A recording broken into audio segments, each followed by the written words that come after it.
wabarakatuh. Sebelumnya perkenalkan, saya Karina Hamsir, mahasiswa semester 4 Prodi Akuntansi Fakultas Ekonomi dan Bisnis Universitas Hairun.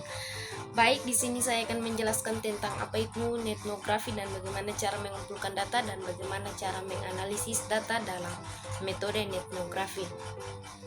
Langsung saja, untuk mempersingkatkan waktu, saya akan menjelaskan tentang apa itu etnografi.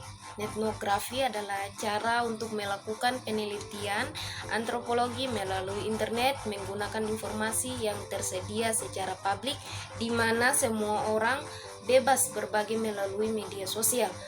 Menurut Tiraj 2015, etnografi mencakup berbagai disiplin ilmu secara online seperti analisis isi panggilan teks dari pengetahuan anonim yang belum dieksplorasi, menciptakan cerita dengan cara dari mulut ke mulut, etnografi dan penelitian observasional.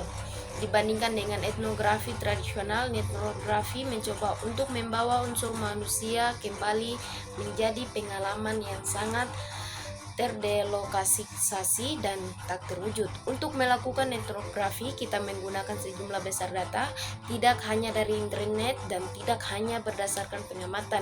Kalau etnografi cenderung merupakan penelitian kualitatif, metode etnografi menggunakan pendekatan kuantitatif maupun kualitatif, dan proporsinya tergantung pada kebijaksanaan peneliti dan tujuan penelitian yang telah ditentukan.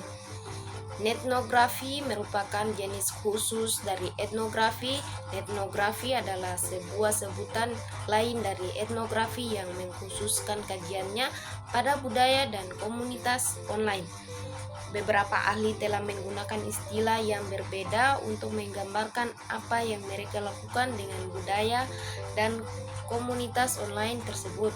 Menurut Baim 1995, metode etnografi menggunakan dan menggabungkan metode-metode yang berbeda dalam sebuah pendekatan tunggal yang fokus pada studi tentang komunitas dan kebudayaan di dunia internet.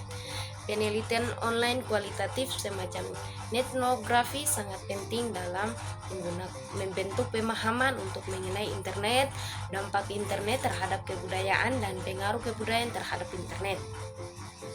Metode etnografi jauh lebih banyak melibatkan prinsip-prinsip penelitian kualitatif daripada hanya sekedar menggambarkan, menceritakan, atau mengkatalogisasi kata-kata atau tindakan orang-orang dalam suatu komunitas di internet. Menurut Hayes 2015, metode etnografi dibangun di atas beberapa fondasi. Yang pertama, naturalistik atau alami. Artinya, metode ini mencari dan mendekati sebuah kebudayaan di mana kebudayaan berada, hidup, dan bernafas. Yang kedua, imersif atau mendalam. Artinya, metode ini berupaya memahami budaya dalam sikap aktif dan mengembangkan partisipasi penelitian terlibat bersama objek yang diobservasi. Yang ketiga, deskriptif atau deskriptif. Artinya, metode ini berusaha mencari deskripsi yang kaya, ketat, menarik dengan bahasa hidup yang merefleksikan realitas subjektif dan kebenaran emosional anggota-anggota suatu budaya.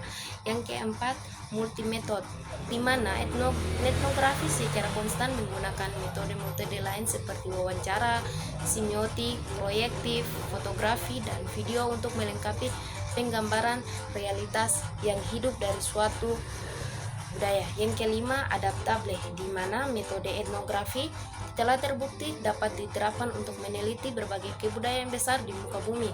Bahkan metode ini pernah digunakan untuk penelitian non-manusia seperti avatar, gorila, dan sebagaimana pernah dilakukan oleh Weaver 2010. Tokoh yang diakui sebagai pencetus metode etnografi adalah Kozinets. Dalam karyanya berjudul Ethnography Doing Ethnographics Research Online Horizon, mengatakan bahwa etnografi merupakan sebuah teknik penelitian naturalistik yang menggunakan informasi yang tersedia secara publik di forum-forum online. Etnografi mengadopsi prosedur etnografi, khususnya observasi yang berpartisipasi ke dalam kontingensi yang unik dari interaksi sosial yang dimediasi komputer, alterasi aksesibilitas, anonimitas, dan pengarsipan. Sebagaimana etnografi konvensional, penelitian etnografi mencakup juga prosedur yang terdiri dari 6 tahap, yakni perencanaan, penelitian, pengumpulan data, interpretasi, dan berpegang pada standar etis dan prestasi. Ya, yang kedua, mengumpulkan data dalam metode etnografi. Pengumpulan data dalam etnografi mencakup 3 jenis data yang berbeda, yaitu data arsip, data elitasi, dan data catatan lapangan. Data arsip sendiri adalah data yang sudah ada yang dikopi oleh peneliti dari komunikasi yang dimediasi internet dari anggota komunitas online. Karena data jenis ini jumlahnya sangat luar biasa dan kemudahan dalam pengunduhannya bisa membuat penanganannya cukup mencemaskan. Sebab itu, agar memiliki relevansi, peneliti mungkin memerlukan beberapa tingkat penyaringan terhadap data tersebut. Data yang kedua, data elitasi adalah data yang diciptakan peneliti bersama-sama anggotanya atau budaya komunitas melalui interaksi personal dan komunal. Peneliti memposting dan mengomentari serta mengirim email dan chatting atau wawancara via pesan instan menjadi prosedur umum untuk memperoleh data dalam etnografi.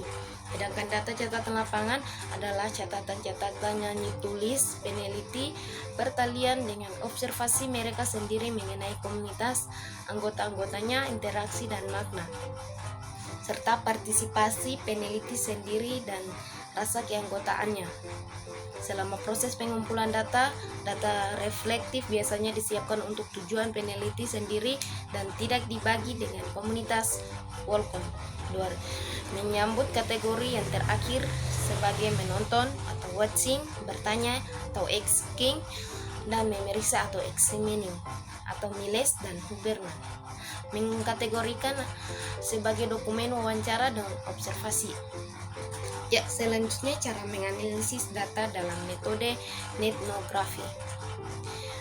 Mengenai bagaimana menganalisis data, Cousinet menyebutkan 2 jenis analisis data dalam metode etnografi, yakni metode analisis berbasis coding dan interpretasi hermeneutika. Dalam menganalisis data kualitatif, etnografi menggunakan pendekatan induktif. Induksi adalah bentuk penalaran logis di mana pengamatan individu dibangun untuk membuat pernyataan yang lebih umum tentang fenomena. Sedangkan analisis data induktif adalah cara untuk memanipulasi seluruh tubuh informasi yang tercatat yang telah dikumpulkan selama penelitian etnografi kita. Secara umum, analisis data induktif ini mencakup seluruh proses mengubah produk yang dikumpulkan dari etnografi melalui partisipasi dan observasi, yakni berbagai file tekstual dan gratis yang diunduh transkrip wawancara online. Catatan lapangan reflektif menjadi sebuah representatif penelitian yang jadi baik dalam bentuk artikel, buku, presentasi, atau laporan dalam bentuk ideal dengan semangat intelektual yang dimaksud menganalisis dan menginterpretasi data secara induktif adalah proses dan penyempurnaan data mentah serta mengekstrasinya hingga memperoleh esensi dari data tersebut. Data yang telah diproses disempurnakan dan ini kemudian dapat dirumuskan ke dalam bentuk pernyataan teoritis yang dapat membawa kita ke dalam pemahaman baru tentang suatu fenomena. Baik, itu saja yang dapat saya sampaikan. Wabillahi taufiq wal hidayah. Wassalamualaikum warahmatullahi wabarakatuh.